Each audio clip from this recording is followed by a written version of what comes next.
Can you hear me? Okay, fine. So good day, everyone. My name is Uko George, and I'm the community head for Remote Work Network. And here today with my partner Miles. And today's meeting is just one out of a series of meetings that we've had, a webinar that we've had in the past. Um, that is targeted at helping young persons leverage opportunities in the remote job market. And today we have Yasho from Testlio who will be sharing with us from our own perspective what goes through the minds of recruit managers, what the kind of things they look out for, and how we can better position ourselves. But before I hand over to your show, let me quickly just do a little bit of intro about what we do. We are Remote Collaborative, that's the name of the company, and this community is called Remote Work Network. What we do is that we try to assist young persons within our community and outside our community to take advantage of the remote work environment. One of our major discoveries that a lot of persons, we have people within our community who have been complaining about, who have this experience of they've been applying for jobs, remote jobs, and they've been having difficulties in landing these remote job opportunities. And some of them could be as a result of lack of skill, while some could be the fact that they have the experience, but yet they find it very difficult to sell themselves and make themselves appear as top candidates for the role. So we decided that we want someone who is a recruiter to share from a recruiter's perspective what they look out for in candidates. How can we better arrange our CV and make sure our CV is in such a way that it scales through the first hurdle? And how do we present ourselves? How do we package our expertise or our experience in such a way that it resonates with the recruiter? Some of these things are some of the things we want people within our community to be aware of, to be up to speed with, so that they could better position themselves as far as the next opportunity comes. So after the presentation, would also like to share a link to the community. It's a community on LinkedIn, a group on LinkedIn that we'll share at the end of the presentation, so that if you're interested, you can join, because we'll be having series of events such as this. Next month is a monthly event, so next month we'll have another resource person, and as we speak, someone from Testlio, another person from Testlio, is also will be speaking next month as well. So, without wasting much time, I just wanted an intro into what the community is all about, so that if it interests you, after the presentation, we share the link. And also to inform you that this meeting will be recorded and will be on YouTube. So we'll also share the link. And also we'll also want to appeal to Yasho that the deck for the presentation is made available to people who are interested. Yasho, do I have a yes as far as that's concerned? Okay, fine. So I think my partner is Niles. Niles is on the call too. So I don't know, Niles, would you just want to say hi to people in the meeting? Niles, do you have something to say about remote work collaborative and remote work network? Yeah, just want to say briefly, thanks everyone for joining. I just want to say that we know that there are several things that you could be doing right now, but you've chosen to consider joining the meeting and learning about how and what are some things that you can do to make sure that your resume ends up in the top of the stacks for recruiters. So kudos to you. Sit down, enjoy. We have an amazing speaker to share with you some really, really sweet details.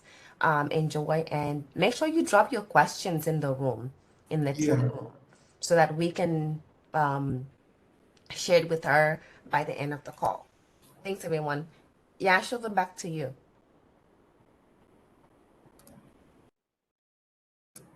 Nope, you have to Yasho, you have to unmute. unmute yourself. You're still on mute. Sorry.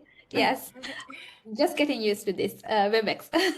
Anyways, I'm Yasho Butterwelle. So I am a recruiter from Testlio. I'm going to share my screen first so you can see the presentation. After our webinar, I will send the presentation to you because there are some resources you can probably use after our session.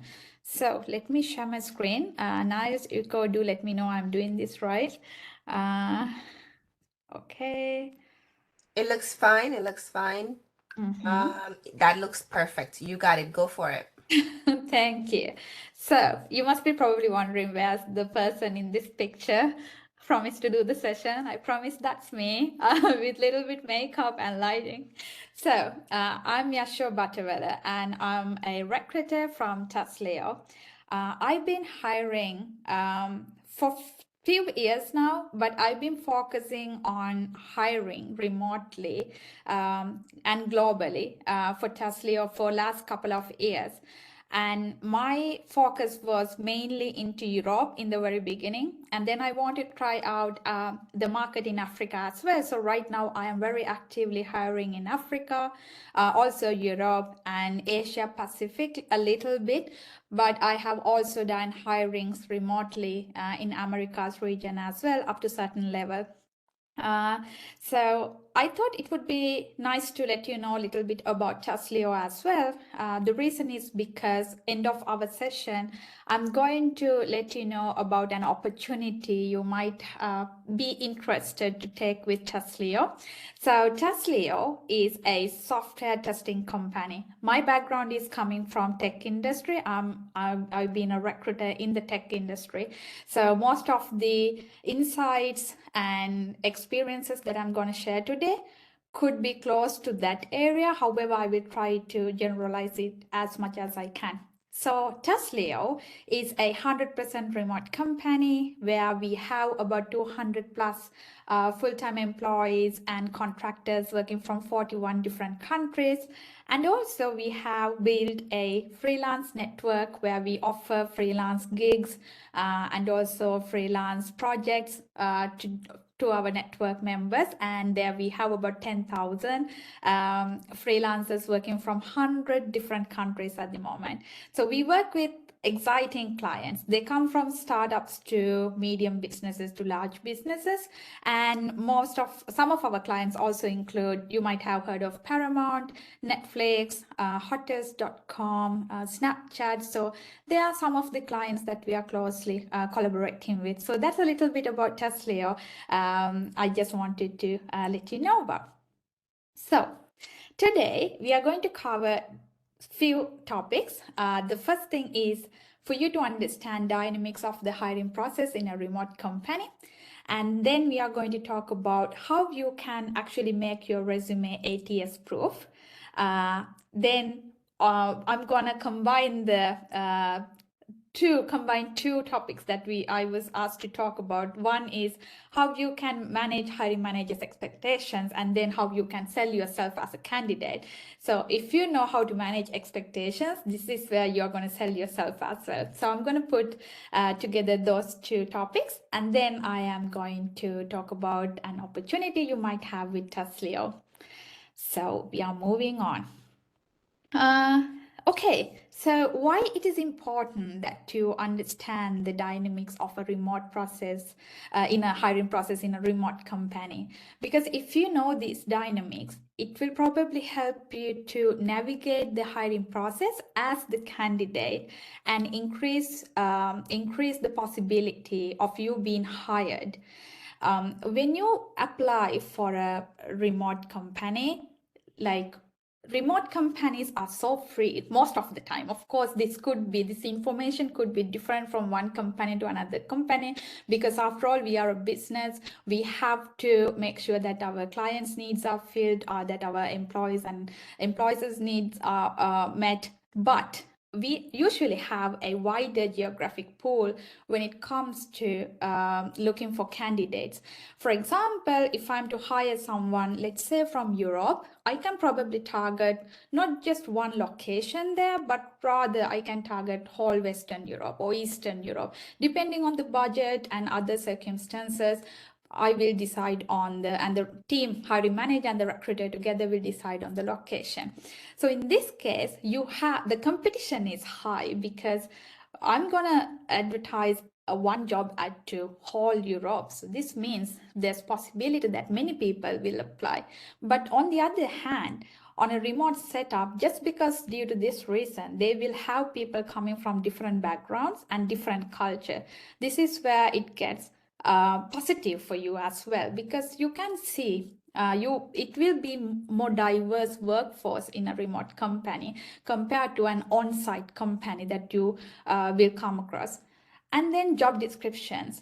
Job description can be a little bit different than an on-site job description, because in these job descriptions, we usually look for, like we usually mention communication skills, and that you have to be someone who is a little bit self-driven and knows how to cross-collaborate with different time zones. So these things will be asked throughout in the job description. But another thing I also want to mention is sometimes in some job description, these information are not so visible.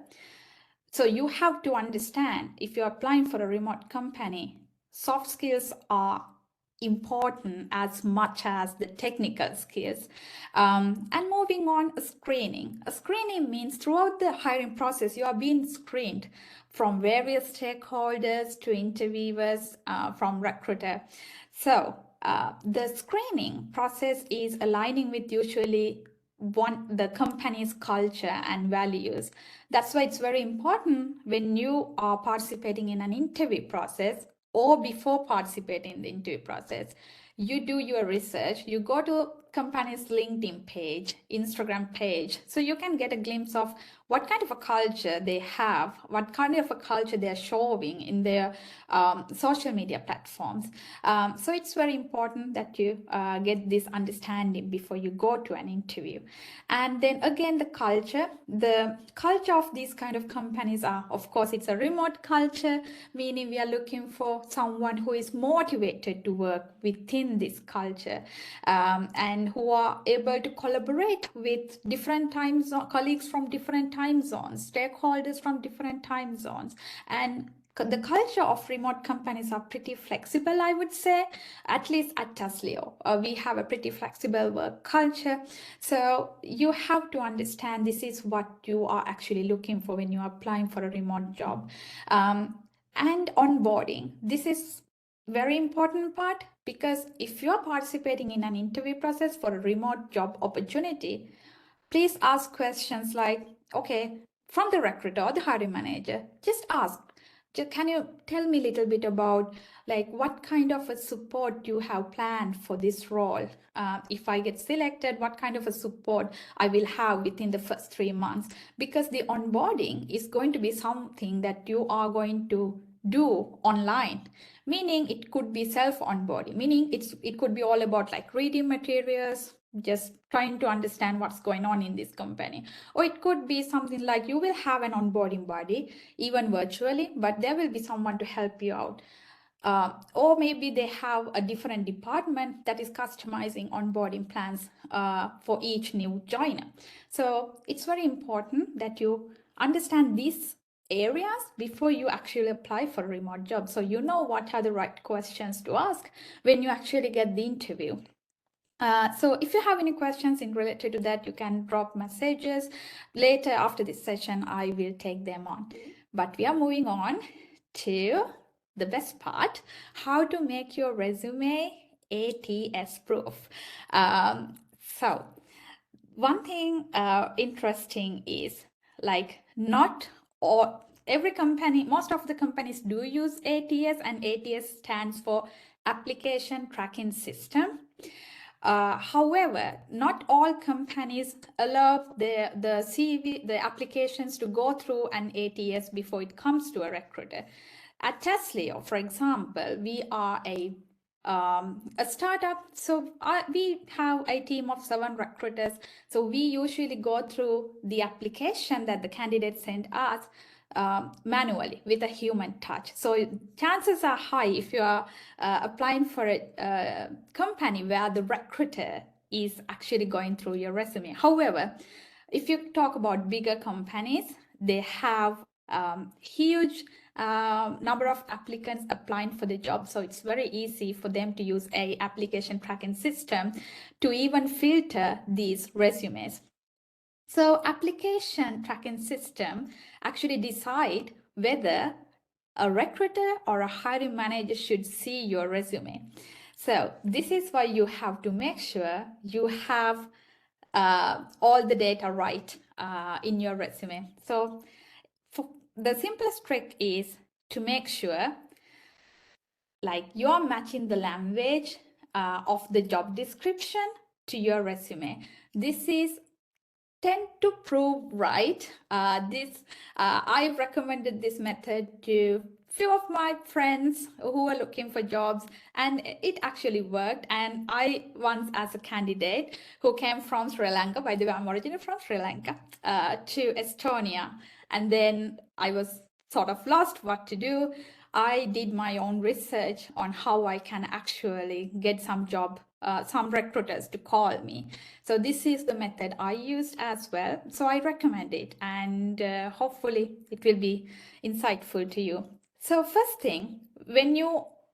first thing is when you apply for a job, please read the job description. Try to understand, is this actually what I'm looking for? Is this does this align with the interest and experience I have? Once you understand it's a yes, now you're starting your work. So when you create your resume, you have to match the job description language to your resume. First thing is to look for keywords. But how can you look for keywords? Keywords is something that's hidden in the job description. There are two ways simply you can do this. In the past, I used to manually go through the job description, just copy and paste it to a Word document, and I would highlight the keywords myself. Keyword means what this employer is actually looking for this role. So right now, something I can recommend you is, because we have ChatGPT, of course, do not completely rely on that, but it's a easiest thing to do is just copy the job description and then paste it to ChatGPT and ask it to maybe detect the keywords mentioned in the job description for your resume. And I tried this with a couple of job roles I have. It tend to give the keywords that we are looking for. So I can count on it a little bit, but like I said, it's completely up to you if you want to manually go through the job ad and detect keywords yourself, or if you want to use a software or an application to do that part. So ChatGPT is somewhat free, so you can do this for free of charge. And once you find that keywords, think about the experiences and skills you have and try to match them with those keywords and then include them in your resume. So this way, the hiring manager or the recruiter has put keywords into ATS. So ATS probably is gonna scan those keywords in your resume. So this is the first method. The second thing is about buzzwords. Does anyone has an idea what buzzwords means? I can see the chat even if you reply, so I'm going to continue.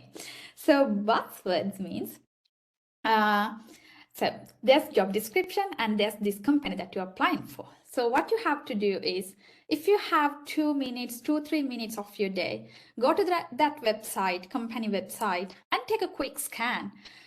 Then you can see, probably go through About Us page, then you can see repeating words there, something that this company is more passionate and talking about. Because when I was applying for Testlio's job at that time as a recruitment coordinator, I went to their job web page and then I realized, okay, so they are using words like software and testing and quality and so many testing, quality and software. These 3 words were repeating on the website, and I felt it's something, of course the company is a software testing company, so I have to somewhat show this thing in my resume. So I used to work for a software development company before Testlio. So I indeed mentioned that I worked for a software development company in military simulations, and I am experienced in hiring like software testers, quality analysts. So I wanted to match my words because I did not want to put that, oh, I have experience hiring HR manager, so something like that, because I knew this job requires me to hire people like software testers, software quality engineers, something like that. So I try to match my language. So this is about buzzwords. So if you have time, go through the web page, take a quick scan, note the words, and if that aligns with the industries you have worked in the past, please feel free to match them. And the next thing is using the correct title. How to explain this part? Okay, so when I actually go through resumes, sometimes we always have freshers coming to the market, and it's really good. But you have to, even the smallest type of experience you have, try to show them in a really good manner. Meaning, if you have done an internship, please don't mention it as like a internship and then mention whatever the work you carried out, because you played some role within that internship. If you were a sales representative as an intern, yes. If you are a software tester as an intern, yes. If you a marketing specialist as an intern, yes.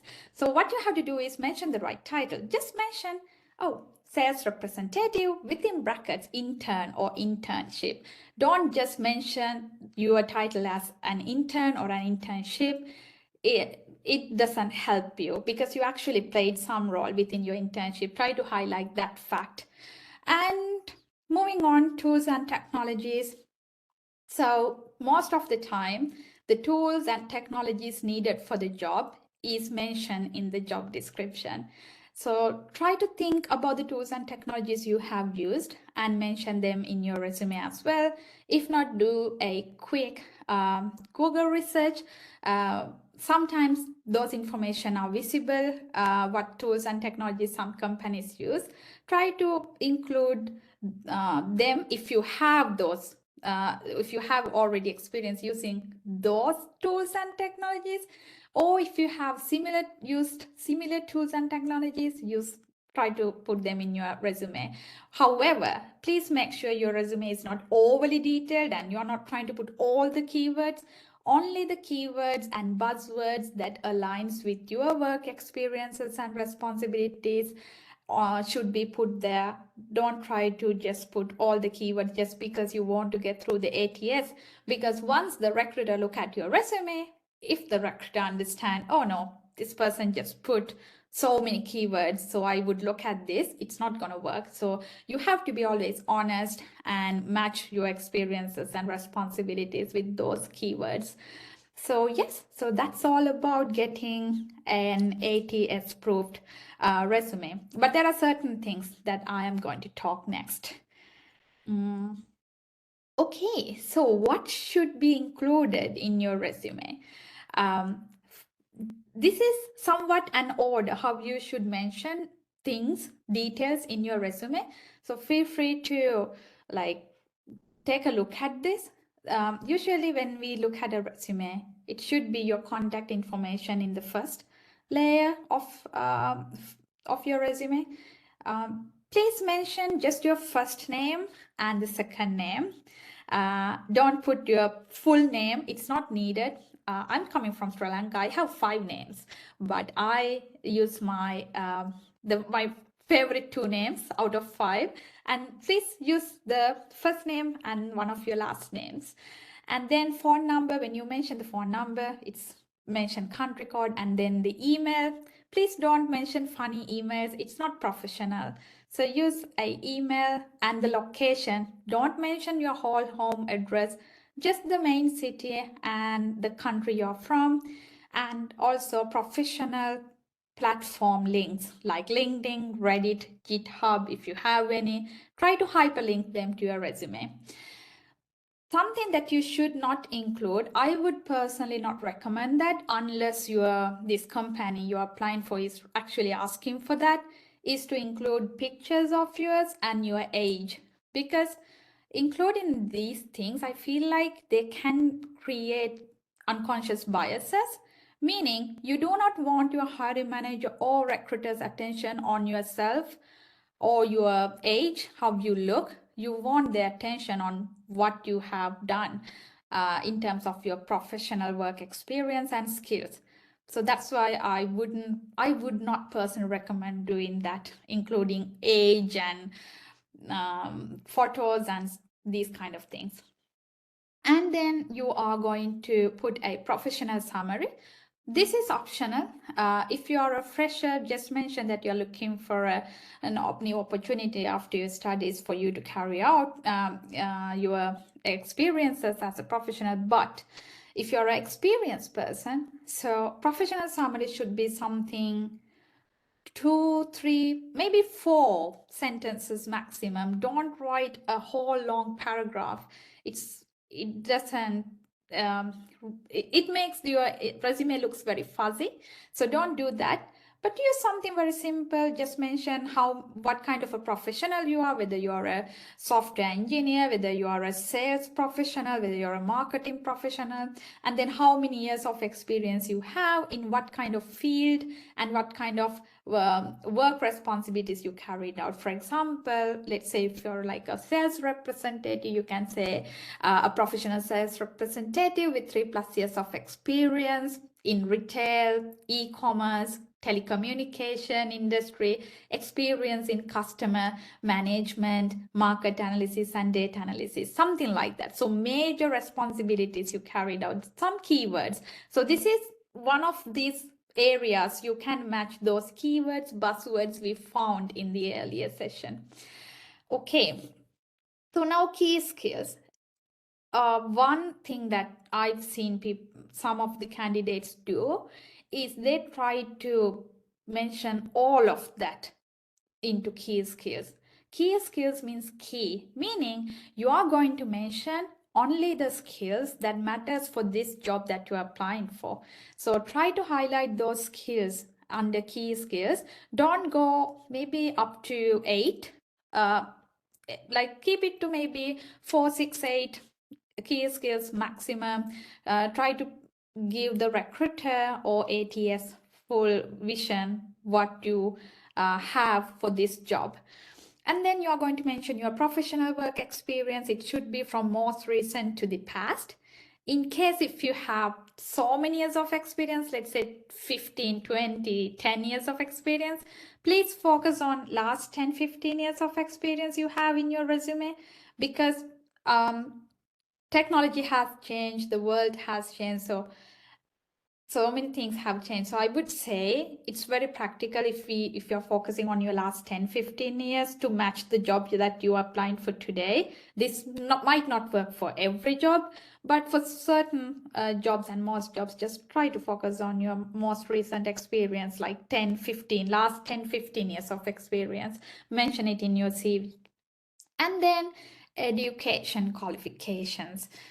Again, just mention your highest education earned, and also maybe mention the relevant education you have, the relevant to the job, any education you have taken relevant to the job.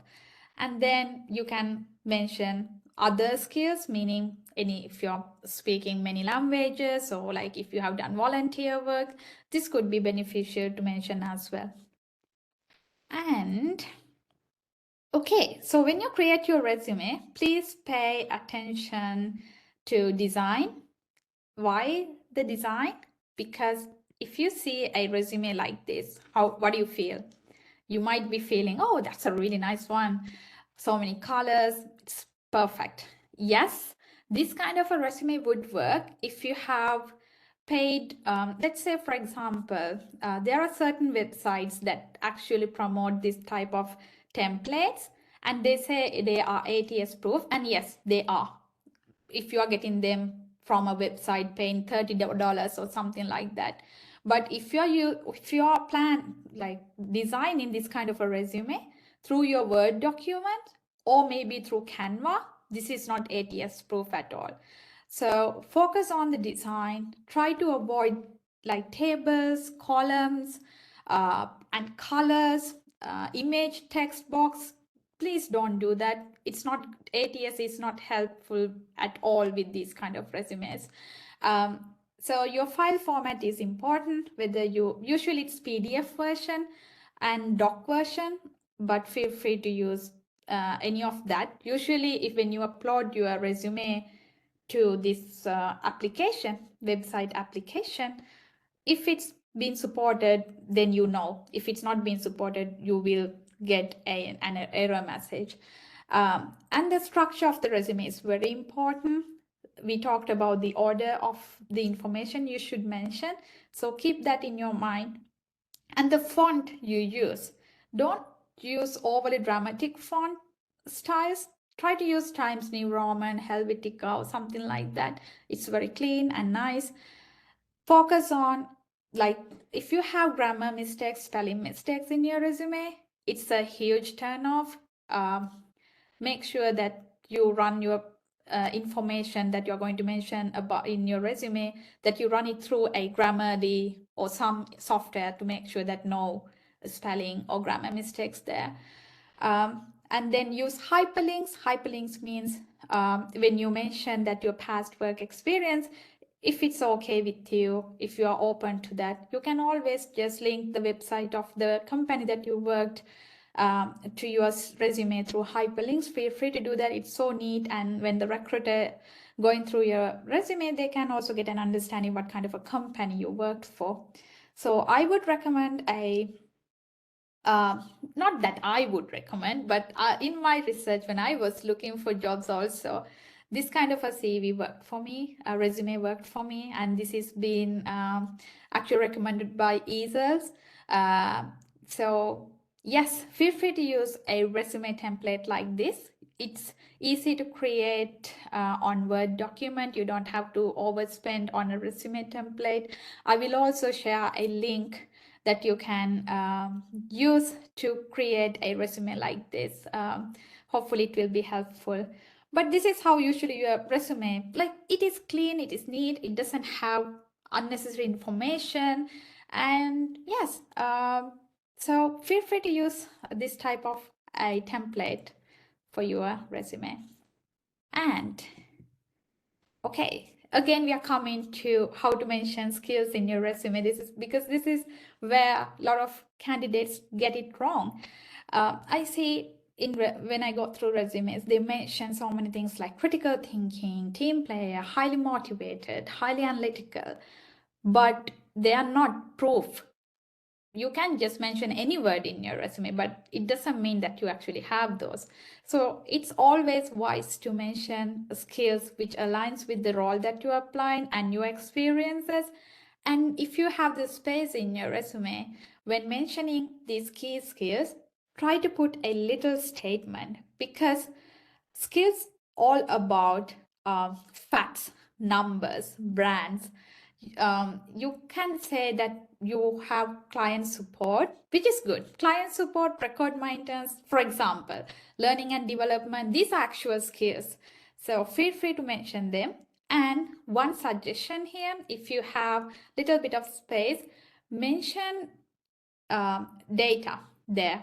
For example, here under client support, I have mentioned adeptly managing up to 15 inquiries a day. So this way, recruiter and the hiring manager understand, oh, your way of working, how much pressure you can take on if I'm hiring you for a client support job position, of course.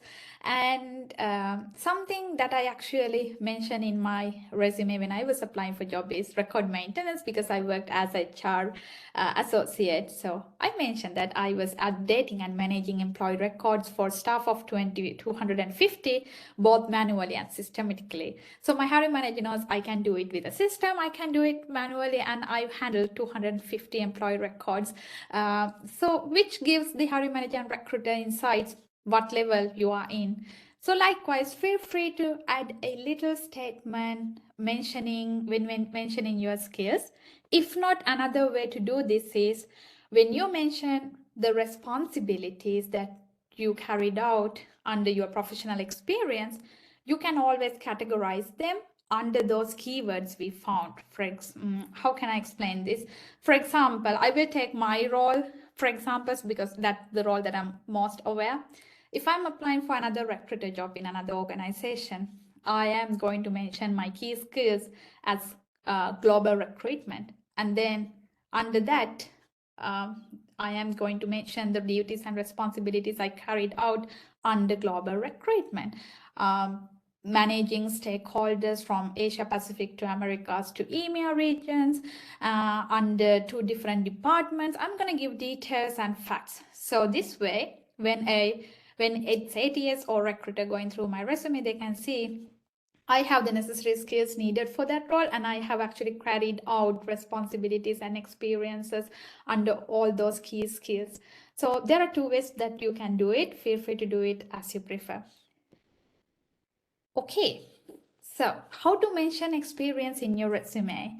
So this is a really good trick. Actually, today morning I got this email pop up, and when I opened it, it was this, and I thought it would be nice to share it with you. So this was from Resume Worded. By the way, they happen to have a template also. They mentioned that it's ATS-proof. I'm not recommending anything here, but feel free to go and check it out. But I just wanted to give the resource that I found this image. So when you mention your experience in your resume, try to always put action verbs. Action verb is very important. What are the action verbs? Created, developed, built, coordinated, streamlined, so and so. So action verbs are very important. And then you mention the task or the project, and then you also show metric and result. This way is really good method to show what you got as a candidate. So for example, here we have first example, created a performance reporting template achieving an 80% reduction in the preparation time of standard client materials. So when I read this, I know, okay, so this is an achievement in a way. This person is very productive, knows what they're doing, and looking for better solutions from their jobs. So of course, feel free to use this method, action verb plus task, and the metric or the result caused due to that. So for example, if I'm giving you an example from my profile, one day if I'm applying for a job, I'm gonna maybe, for example, I'm gonna mention something like a streamlined company's hiring process, resulting in a 20% reduction in an average hiring time per candidate. So that shows that I actually did something to streamline the hiring process, and it actually resulted the time that we take to hire one candidate. So something like that. But I understand not all of us, when we work in we are all coming from different areas. We are not all, not all of us have very, something like this, like we can show the result and the task and everything. It's okay. But if you are in a level where you can show the results due to the actions you took, feel free to mention it in this way, so your hiring manager and any other stakeholder that go through your resume will be impressed seeing this type of information. But again, you have to be honest. It should be honest information, and it should be proven data, proven records. Okay. Next thing, how to manage and meet expectations during an interview. The key is the job description. Again, job description is the key for the resume, for the interview. One thing that I realize is candidates often forget about the job description that they applied this job, the job ad that you saw, when you are in the interview process. Don't do that. Job description is where you're going to give you all the information that you needed to prepare yourself for this interview. If you are being called for an interview, first thing, whoever call you, it could be the recruiter or anyone that inform you about the interview, or scheduled your interview, ask the recruiter, hey, what can I expect in this stage of the interview process? Can you give me some insights? Recruiters should provide you insights. Whoever has, I usually interview, I provide them insights, what to expect next, an overview. I'll be like, yeah, in this stage, it is the recruiter call. So basically, it will be a basic screening where I try to understand our basic requirements match from each end. So probably I'll be discussing from this to that. So as the candidate, you can prepare. So this is one thing you can do. Talk to the recruiter, always understand what to expect in the interview that they have planned for you. The second thing you can do is read the job description, because all the interview questions coming are just there. One thing you can do is read the job description, and under the duties and responsibilities, you can sort of understand what kind of questions are coming. But again, something that you can do today is maybe use some like AI software, of course, ChatGPT if possible. I tried this actually with several roles that I'm doing right now, and the questions they predict are quite similar. But again, don't rely on that only. Try to do your own research as well. So you can copy paste the job description and ask it to predict the interview questions that might come up, and it will provide you some questions that might be asked in the interview. So you can practice your answers. If not, go through the job ad manually and go through the role duties and responsibilities and try to make them as questions. Tell how many years of experience you have in this. Tell me a time that you manage, I don't know, 5-6 people in a different situation, in a difficult situation, something like that. Always go through the job description. It is the key. And then try to understand what kind of questions coming.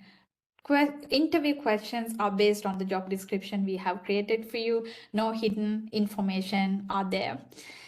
And practice your interviews, questions and answers. This is very important because, like I said, you are going to have a virtual session, virtual interview like this. Make sure you have very calm background, that no unnecessary noises are coming, and also your internet connection is stable, and there's proper lighting that the other person can see you. Prepare yourself, and before the interview, if you have time, this is what I at least did. I would open my Zoom, like video. I would practice my answers to the screen. This way I feel more comfortable when I actually go to the interview, even it's virtual. Like, I know how to talk to a screen. Once I actually went through an interview with Higher View, I'm not sure you have heard of. It's an AI tool. Like, there's no recruiters, hiring managers actually interviewing you.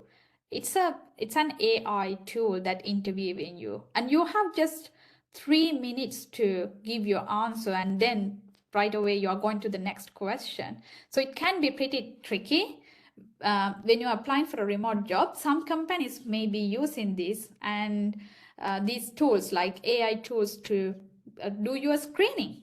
So it's not going to be easy for you, because if you are getting human touch with a recruiter, of course, even if you are unable to answer one question, you can be like, hey, I will come back to that question a little later. And as you are in the call, you can think through an answer to the question that you couldn't answer, and then come back to that question. But if you are being interviewed by an AI tool, you have just 3 minutes to make your impression. So practice your answers. And there's also another tool called Poised. Again, these tools are mentioned. I'm going to give you links to these tools, so you can try them out. Another tool that I came across was Poised. It's an AI tool. The free version you can use little bit. I used it myself as well. Meaning you can talk to your screen and they would rate for your communication skills, like whether your communication is okay, is it good or bad, is your energy good, Are you rambling? Something like that. They would rate, and you can always choose the type of conversation you're having, whether it's a casual conversation, professional conversation, so and so. So the free version is very limited, but still it's free and you can use it. So if you want someone to rate for your speaking abilities, communication abilities, that's a really good tool that you can practice your interview answers. And also, it's very important that you have your answers ready, your stories right, and you're not all over the place when you're answering interview questions. Sometimes recruiters could ask you open-ended questions, but you should know that this is not an open end.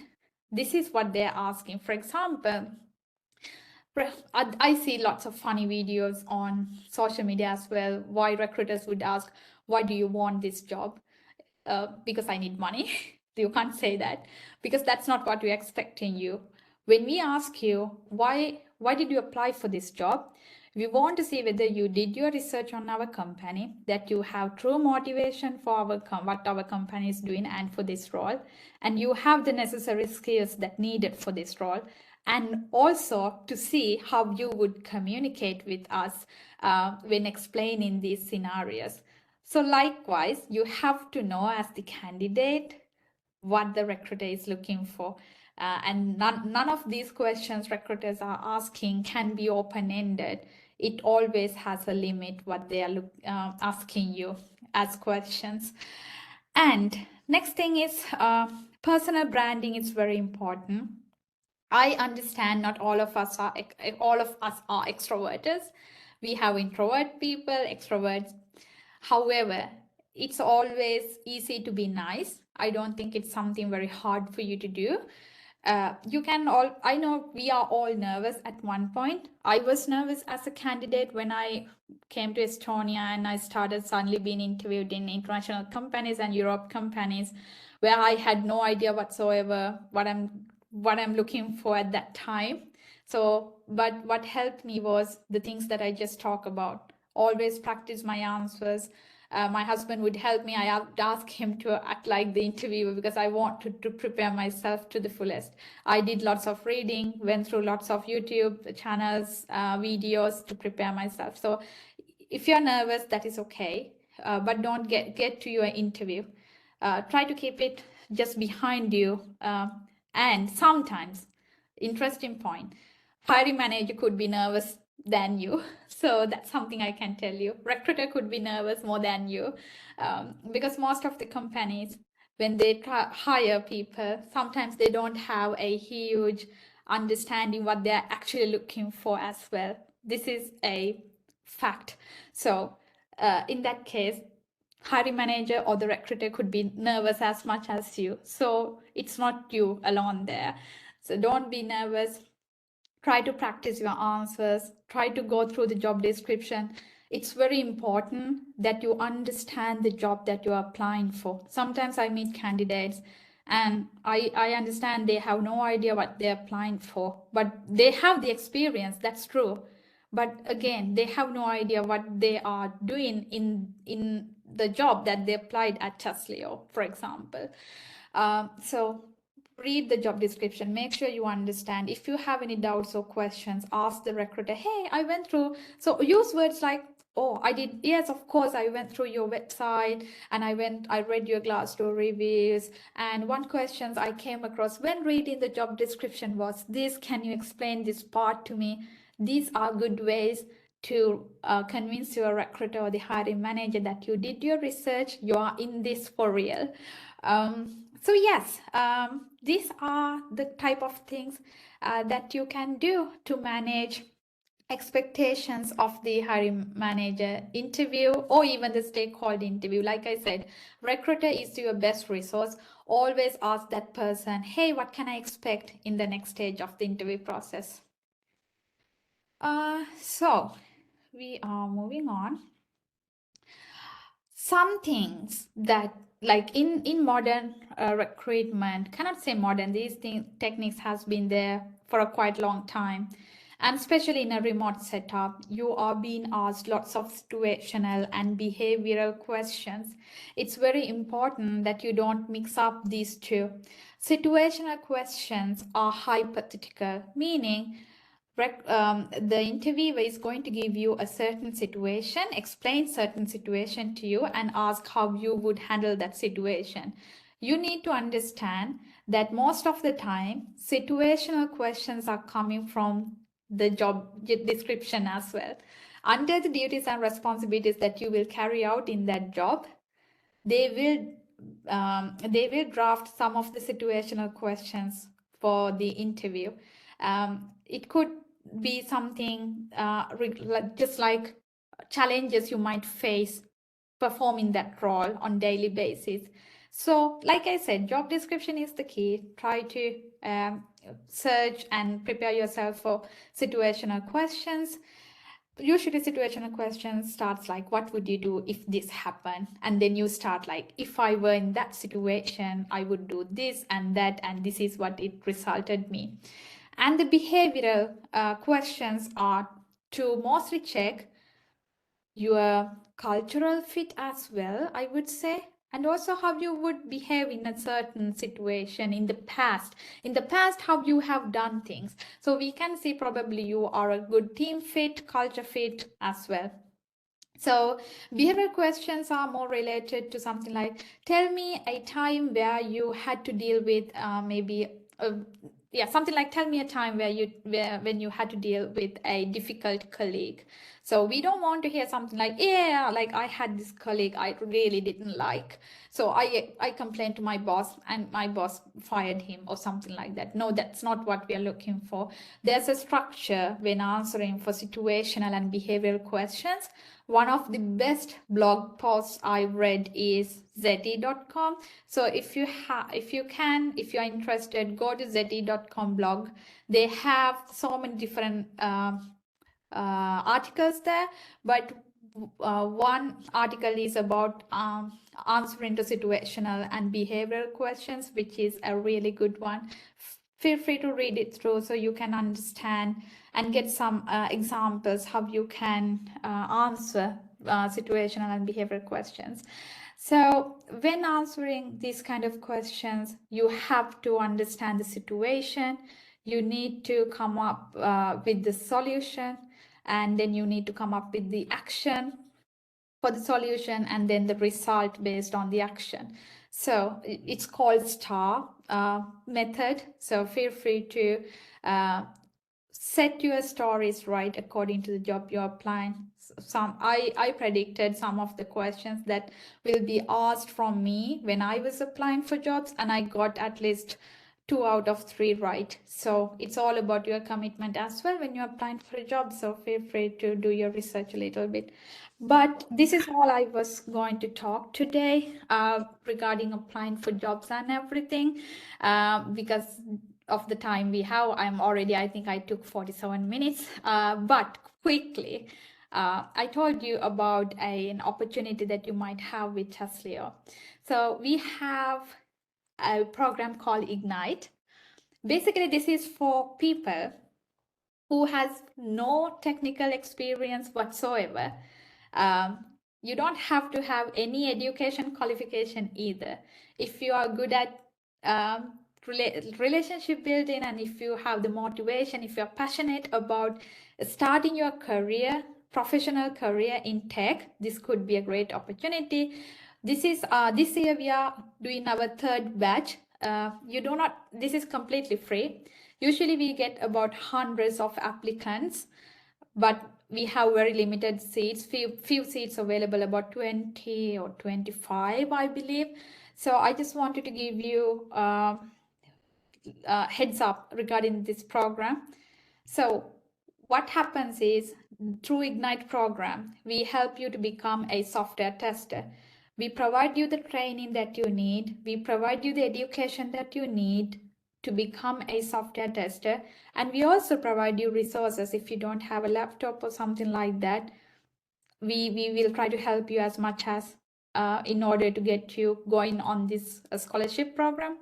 And also after your scholarship, if you have successfully completed it, we are going to offer you our freelance work as a tester. So this means you will be getting paid by the hour. Usually our payments happen in US dollars. So you will always, throughout this program, you will have your own mentor. Our team is at Testlio, our team is pretty committed and very human. That's something I truly value about Testlio. So there will be a mentor for you as well throughout the program. And once you complete your scholarship program, this means you can also work on some of the gigs and projects we have as a freelancer, of course. And then you can actually develop yourself. You will have access to global connection, because after all, you're working with a global team, working from 41 different countries. So this is a great opportunity. I would recommend it to anyone who is happy to take their chances to start their career in tech. It's okay if you don't have any background knowledge or any information about tech whatsoever.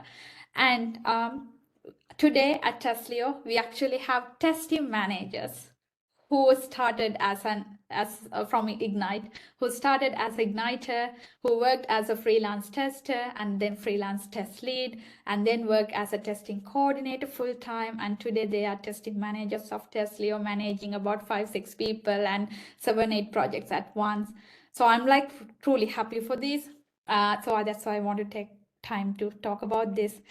So applications this year, we will start collecting applications from May 1st to June 30th.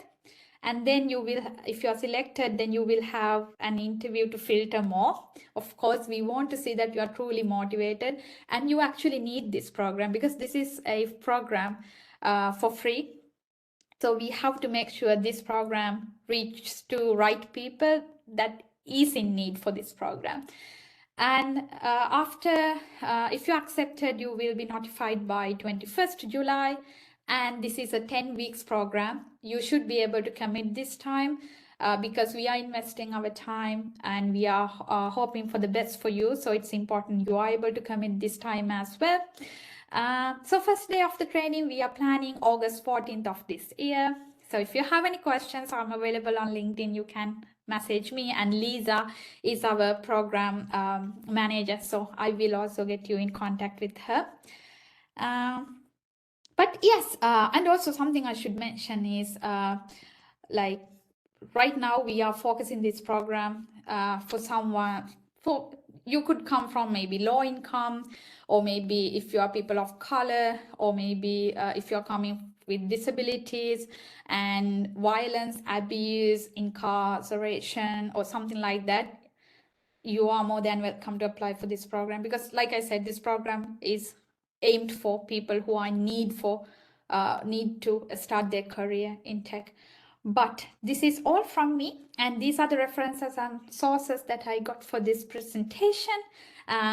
So here you can see creating an ATS-friendly resume using Microsoft Word. So feel free to access that link. It's a YouTube video. You can probably use it to create your resume as well, to make sure that you have an ATS-friendly resume, and other resources I use.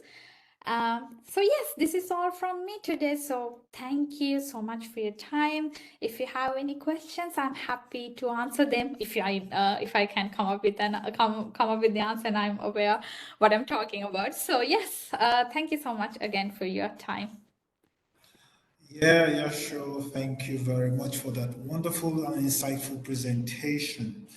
Well, I've learned a couple of things myself, and I'm sure definitely that a lot of persons will have questions to put across to you. And but before I throw the floor open, I think Niles will do us the honor of coordinating the Q&A session. I have a question myself, and that question has to do with a personal experience that I had a few months ago. I did apply for a role, and I think the recruiter reached out to me, and it has to do with the tools. Now, the question was that there was a particular tool that he asked if I had experience. and I don't have hands-on experience, or I didn't have hands-on experience on that tool, but I have similar tools who do similar things, who do the same thing, but different kind of tools. And I told him that yes, I've not had my hands on that particular tool, but I've used several tools that are similar that would do the same job. And but however, if that's the one they use at the company, then I'm willing to go learn the tool. And I'm sure since they work on the same principle, that in a week or two I should be good at it. Now, I did go back and I took a course on that tool and got certified within 2 weeks.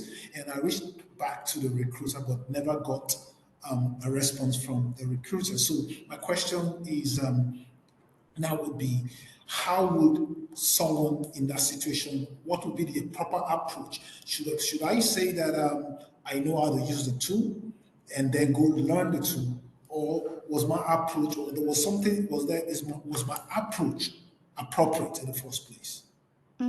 Okay, I understood your question. So it's about tools and technology. So one thing you have to understand from the recruiter or the hiring manager perspective is, um, yes, like also it can differ from one recruiter to another and one hiring manager to another. Some companies willing to give this chance to candidates where they can train on the job for a while. They can take that risk because they have enough time to prepare you to actually get to the role and work on it. But some companies expect you to get the ground right, like get running from day one, so they cannot allow you to wait to train on that specific tool or technology for a while, even though you have used similar ones. Sometimes some recruiters, hiring managers are so fixed on what they're looking for. We call it, we are looking for a unicorn. Unfortunately, it's a thing in the industry, looking for unicorns. And some companies are so fixed on the fact that, no, I need exactly this person who has experience with exactly this particular tool and technology. So yes, I do not have like a very solid answer to that. I feel from my understanding, I see you have handled it well, because you have mentioned that I do not have this experience in this particular tool, but I have used similar tools such as and this and that. So which is good. So recruiter already understand that you don't have this particular tool experience. However, you have used similar ones. So the recruiter can do, what recruiter can do is go to the hiring manager and explain this situation and ask, what do you think? But like I said, unfortunately, sometimes we are looking for unicorns. Sometimes we are looking for people who has it all. So in those scenarios, it might not work. Yeah, I hope I answered your question. I'm glad Yeah. you communicated that, but it all comes to what the certain company hiring manager is looking for as well. Okay, thank you. I'm satisfied with your response. So Miles, will you do us the honor of leading the Q&A session? I don't know, are we going to type in, should we type in the questions, or do we give people the opportunity to unmute themselves and go on there and ask their question? Miles, over to you. Yeah, well, first of all, let's go ahead and see if there's anyone who has a question they'd like to raise your hand and ask. It looks like we've gotten Sikak. And Sikak, you can go ahead and unmute yourself and ask the question. All right, thank you so much. Hope you can hear me. Yes, we can. All right, my name is Nsika Abasi, calling in from Nigeria. And I want to say thank you so much for the opportunity. I really learned a lot so far with you. Thank you so much, man. So, a brief one. Thank you. My first question is, okay, I've learned about the application tracking system, the ATS. So I want to know, after I've done like my resume, is there any software like an ATS validator that I can, okay, upload my resume to check, okay, these are the things that are missing. Like, I think there's software like that for other programs, like if you want to validate it. So that's my first question. And secondly, you talked about when mentioning skills in the resume. So for someone that, okay, I've not worked with a company and this is my first time, how do I communicate the skills I've learned, like from a course? Like, okay, I've just finished this course. How do I communicate to the recruiter? Okay, these are the things I've learned, although I've not applied yet. What do you think is the best way I can do that? Thank you so much.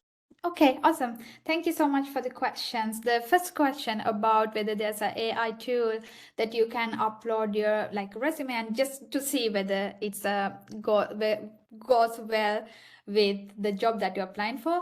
The answer is yes, there's an AI tool, but it's not for free.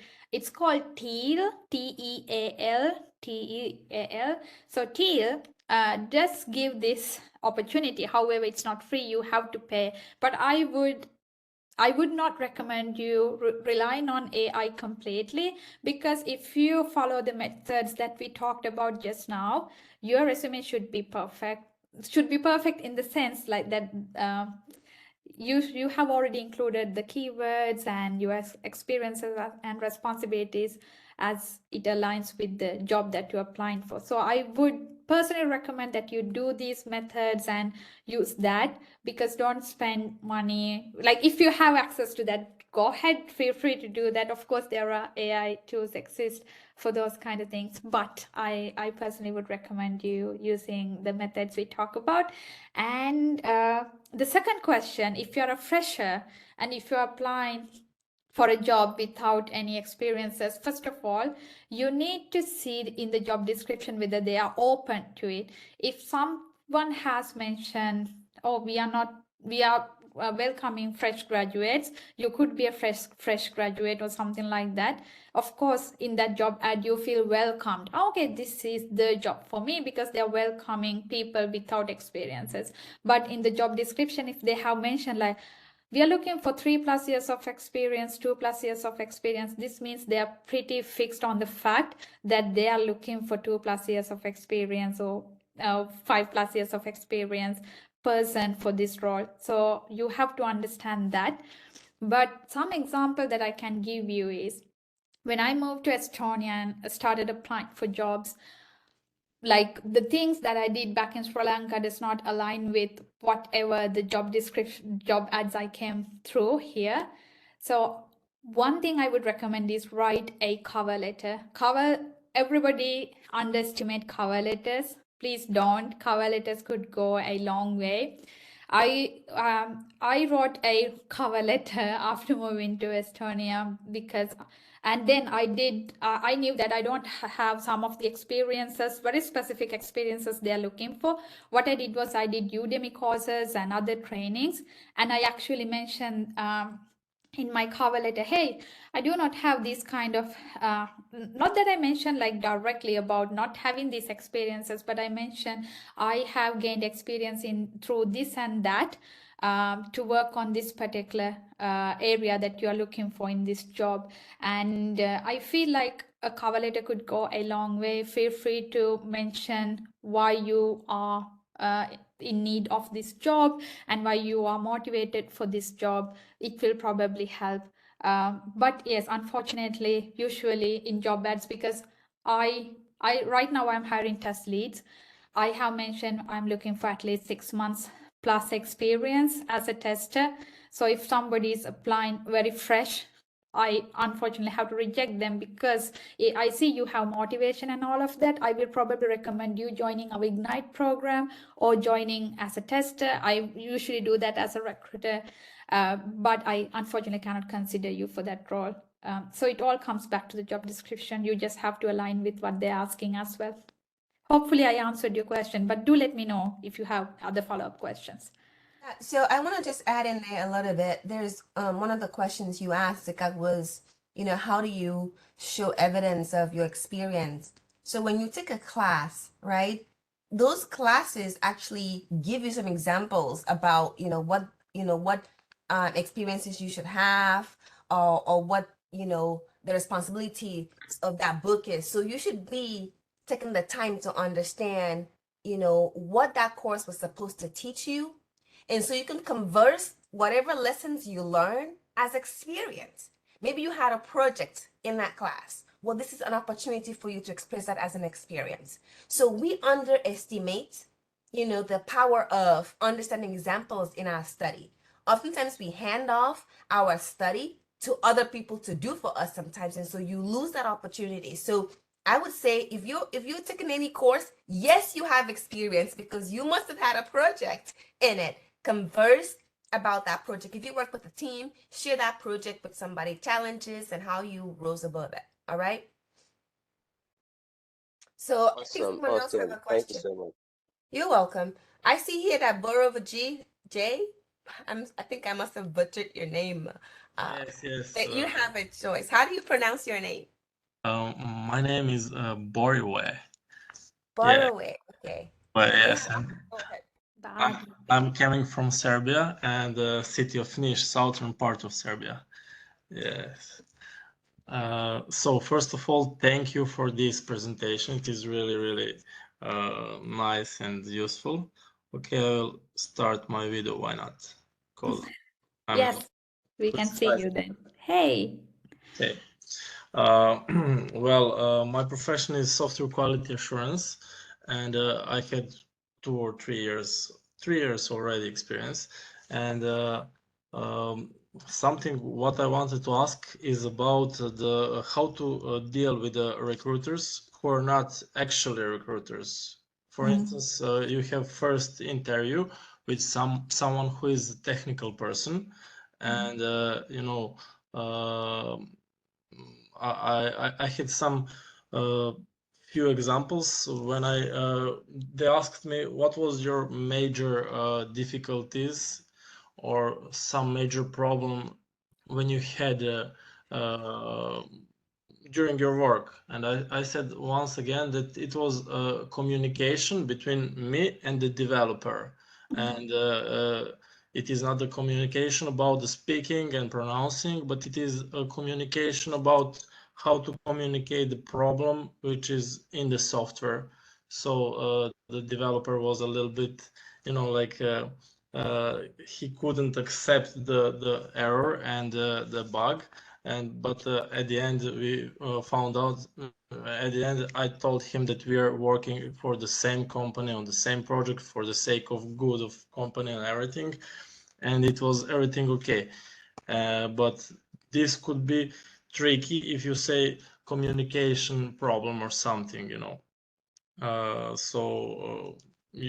if recruiter just asks you what was something what was difficult for you, what can you say? Like I didn't have so much difficulties during my work, and one more thing which I would like to ask. I changed like 3 or 4 companies for 2 years, and this was something because of the work and because of the family. I was like distance from my family and something. So how can you make sure someone that you're not somebody who is changing companies just for changing those companies? Because I'd like to be in the next company for a long-term contract or something, and this is like how to get over that. I already changed like 3 or 4 companies for 2 years. Okay. Yeah. Alrighty. Thank you. I will start from the last question you asked about short tenure. I personally, as a recruiter, if I saw in someone's resume they have very short tenure, I would still go for a call, because in my experience, something I learned is some do contractor work and some has family commitments, personal commitment. We as a company always open to listen to those, because I am not under the impression that one has to be in a company for a longer time. Of course, it impresses the hiring manager and recruiter, because most of the time we are looking for a person long term. So some recruiters unfortunately try to judge the fact that you will stay with us long term if you stay in other companies long term as well. So I'm really sorry if you had to go through that issue, but like I said, cover letter could go a long way. This is why you can use cover letters to explain yourself for the reasons for your short tenure, because it's nothing intentional. And one thing I would also recommend is, even if you, let's say you got a screening call with a recruiter and they're probably going to touch base on this topic, you can please don't talk any ill things about, like bad things about your past employer. Just try to make it like, I was simply, at that time, it was not the best environment for me to thrive and develop myself. So I had to make a move, and then I moved to this company where I found this and that. But however, life happened, so my family moved to this country, so I had to follow them through. Therefore, I had short tenure. So you are telling a story and you are sharing a little bit of your life insights as well. This could probably help to create human connection, little bit drawing to each other. So after all, I'm saying we are dealing with humans, so there are feelings involved. A smile can go a long way with a recruiter and a hiring manager. So yes, I hope that clears your question. And the second the first question was how you can deal with a recruiter. You probably meant some recruiters who do not know what they're looking for as well in the job. This is why I said don't get nervous in a job interview, because most of the time recruiters and hiring managers are nervous than you, even though you can't see that. So what you can do is, like I said, set your stories right. We talk about behavioral questions and situational questions. The one that you mentioned about tell us a time where you had a problem or issue at your company. Recruiter is looking for you to tell the issue, but also how they are targeting, or they are paying attention to words that you are using. So I understand most of us, at least in my case, English is not my first language. So when I explain myself, sometimes I use different words than a person who would be like really good in English than me. So that way, in these scenarios, we might be communicating things in a wrong way, even without us knowing, because that's not the word that other person wants to hear. So that's why it's very important you practice your answers, you predict the questions that could come across in the interview process, and you practice your answers, you keep your stories right, and you use that when you get questions like this. And always it's important that you always don't make the other person look bad when you explain about a situation. When I was joining Testlio in the interview process, I still remember they asked me, tell me a time where you had to deal with a difficult colleague or a difficult hiring manager. So I had to go rounds and rounds, tell them this is what I did. It was pretty direct answer, but I was pretty clear that I didn't want to talk any ill about the hiring managers or my colleagues in my past employment, but still in a nice way I put together. That's why I recommend you to reading through zeddy.com blog. They have wonderful examples how to answer these kind of questions. So yes, regarding recruiter not being very knowledgeable about what they're looking for, that could be a thing, because you are in tech industry, I believe, so technical roles can be difficult for some of the recruiters who are new to being a tech recruiter. So in that case, bear with them a little bit, and most of the time try to practice your answers, try to get your stories right, go through the job description, then you can know what recruiter wants to know in your call with her or he or them. So yes, that's about it. I hope I answered the question. Yes, thank you very much. Yeah.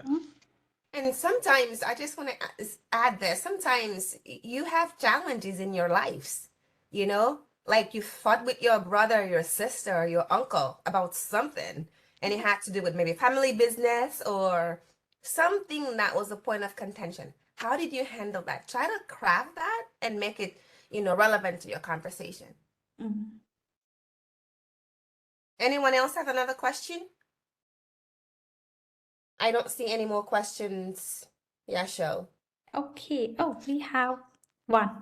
Oh, Nsika has another one. Nsika, you have one more. Go ahead. All right, thank you so much. So I would love to know at what, okay, there is a job description and you're expected to submit a resume. What's the format, or to submit the copy letter?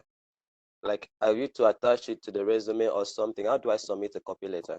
That's the question. I'm sorry, I did not understand. Niles, did you understand the question? Yeah, so I believe he's asking, how do you submit the cover letter?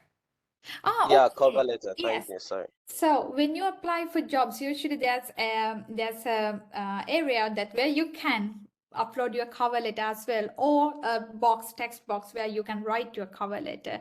Most of the companies do consider cover letters, some don't.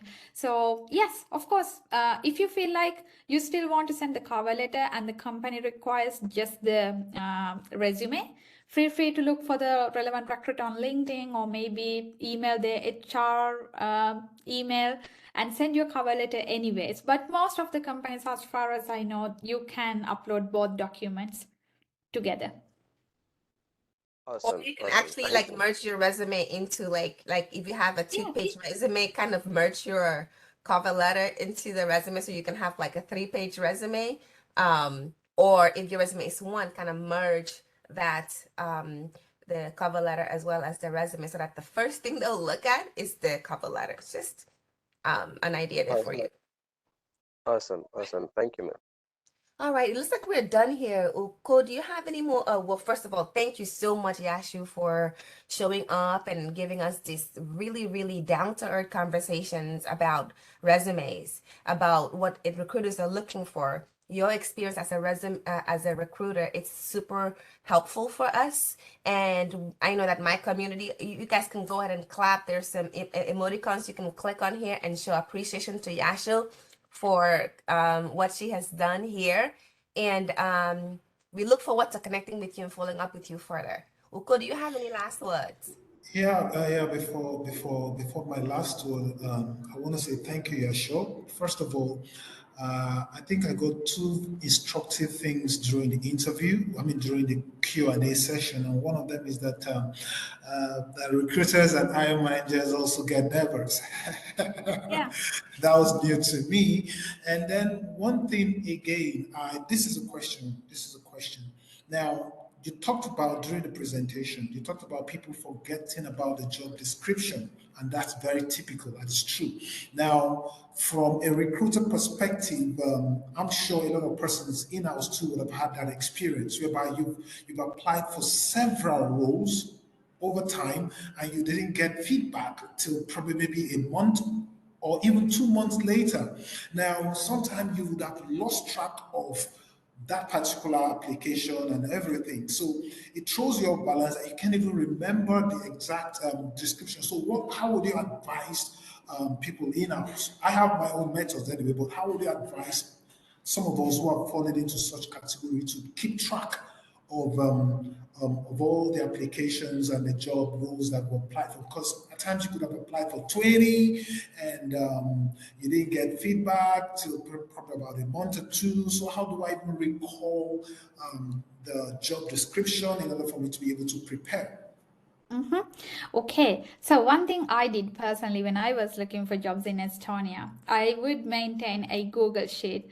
Of course, right now there are other platforms you can do this for free. Teal is one of those platforms where you can insert the job description, like keep track of the jobs that you are applying. Basically, you can keep the link of the job description, or most of the time companies do take them down, so feel free to mark it as a PDF or something, to keep the job description with you and the date you applied for that job and the role.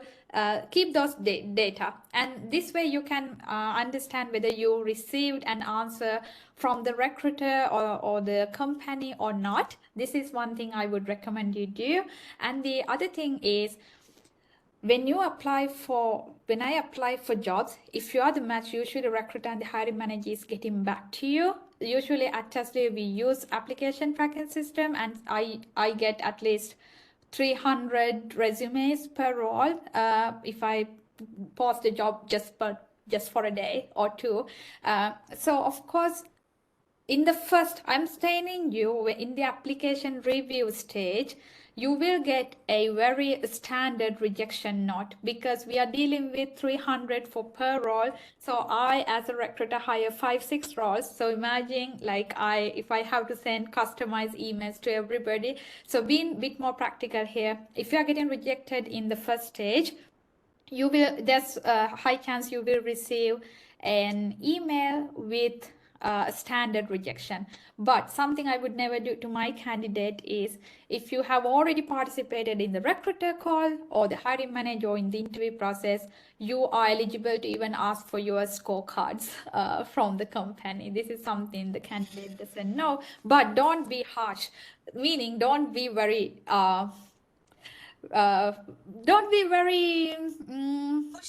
Pushy, like you must give me exactly. this. Yeah, like once candidate told me, like this is even after I gave the feedback, and the candidate was like, "I will sue you if you don't give me this information." So I'm like, why? Please don't sue me. I'm trying to do my job. So don't be pushy like that, but you are eligible and you have the rights to ask why you were rejected. And it's very important you understand how to handle rejection as much as you apply for a job. So feel free to ask the recruiter and be open up to what level you like to go to understand your rejection reasons. Please don't take things personally and try to keep a good, this is why I said relationships are important in an interview process. You add your recruiter on LinkedIn, say like keep not too much, but in a professional level, you maintain a good relationship. So when you get rejected, you can always ask the recruiter, hey, it would be nice if you can give me insights. What did I do wrong in the interview process? Or maybe what areas were considered during my rejection so I can work on them? Because every rejection I had, I personally learned 1 or 2 new things that I can prepare myself for the next interview that I'm going to participate in. So yes, and the third thing is, please, this is something I noticed, that people apply for jobs in one company. Don't apply for all the 20 jobs in one company. It's not nice. It's not a good impression on you unless all those 20 jobs are aligning with your experiences. Apply for jobs that you are most passionate about and your experience align with as well. All right. Thank you, Yasho. Thank you, Niles. Thank you, everyone. But I would just want to say in closing that it's been a wonderful session, very, very insightful. Even as an experienced applicant, I call myself an experienced applicant because I've applied for years. I have years of work experience, and I still learned a couple of things from this presentation. I want to say thank you very, very much. Now, for every other person in the house, I would say that this is a community. You could go to the chat section. If you can go to the chat section, I have dropped a link to the community, the LinkedIn community group for this platform. Because we're migrating from WhatsApp and Facebook to LinkedIn, because LinkedIn is more appropriate or more suitable for some things like this. Now, in the community, we provide links to opportunities. We create job applications as we come across them. We try to share knowledge and exchange knowledge, share experiences and stuff like that. So it's a community where you have talent, people with years of talent, such as Niles. Niles has over 15 years experience in cybersecurity. So Niles is a great asset. Yasho is in the community. She's also a great asset to the community. And we have several persons like that where budding talents can connect with, also get to learn from their experiences. And whenever there are opportunities, we also make sure that we post on the community so that you can be a part of it. So go to the chat session, grab the link, join the community, because every month we're looking out for resource persons such as Yasho. Niles will also be a resource person as well, even though she's a host. Right, today she'll be a resource person as well. And for next month, we'll do this monthly. We'll be doing this monthly. So next month we'll have another resource person, which I'm sure will come up with a mind-blowing subject matter that will definitely enrich you. So from my end, I would say thank you for being a part of the call. Thank you for being a part of the meeting. Though I didn't have the opportunity to meet everyone, but I think you should. I'll be sending the video. The video will be uploaded on YouTube. And also Yasho will make available the deck for the presentation so that we can share to you via your email. I'm sure I have your email. So I'll send it via email. So that is for me. So thank you, Niles. You do us the honor of closing the meeting. All right. Thanks everyone for joining the meeting. Bye-bye. Bye. See you next time. Yep. Thank you so much. Bye-bye.